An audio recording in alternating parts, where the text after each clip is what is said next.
देवि क्रोडमुखि त्वदङ्घ्रिकमलद्वन्द्वानुरक्तात्मने मह्यं दृह्यति यो महेशि मनसा कायेन वाचा नरः तस्यासुत्पदयोग्रनिष्ठुरहलाघातप्रभूतव्यधा पर्यस्यन्मनसो भवन्तु वपुषः प्राणाः प्रयाणोन्मुखाः।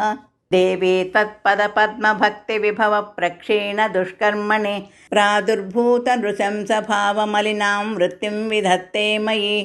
यो देही भुवने तदीयहृदया निर्गत्वरैर्लोहितैः सद्यः पूरयसे कराब्जचषकं वाञ्छाफलैर्मामपि। चण्डोत्तुण्डविदीर्णदंष्ट्रहृदयप्रोद्भिन्नरक्तच्छटा हालापानमदाट्टहासनिनदाटोपप्रतापोत्कटं मातर्मत्परिपन्थिनामप्रहृतैः प्राणैः स्वदङ्घ्रिद्वयं ध्यानोद्धामरवैर्भवोदयवशात् संतर्पयामि क्षणात्। श्यामां तामरसाननाङ्घ्रिनयनां सोमार्धचूडां जगत्त्राणव्यग्रहलायुधाग्रमुसलां सन्त्रासमुद्रावतीं ये त्वां रक्तकपालिनीं हरवरारोहे वराहाननां भावै सन्धत्ते कथं क्षणमपि प्राणन्ति तेषां द्विषः।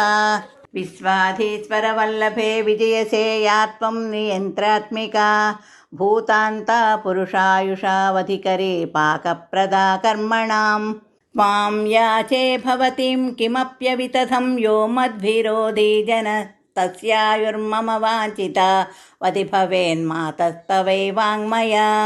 मातः सम्यगुपासितुं जडमतिस्त्वां नैव शक्नोम्यहं यद्यप्यन्नितदेशिकाङ्घ्रिकमलानुक्रोशपात्रस्य मे जन्तुः कश्चन चिन्तयत्य कुशलं यस्तस्य तद्वैशसं भूयाद्देवि विरोधिनो मम च ते श्रेयः पदासङ्गिनः।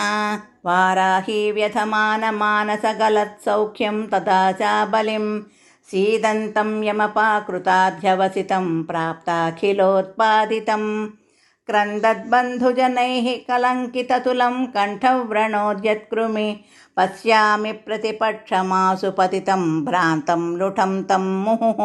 वाराही त्वमशेषजन्तुषु पुनः प्राणात्मिका स्पन्दसे शक्तिव्याप्तचराचरा खलु यतस्त्वामेतदभ्यर्थये त्वत्पादाम्बुजसङ्गिनो मम सकृत्पापं चिकीर्षन्ति ये तेषां मा कुरु शङ्करप्रियतमे देहान्तरावस्थितिम्।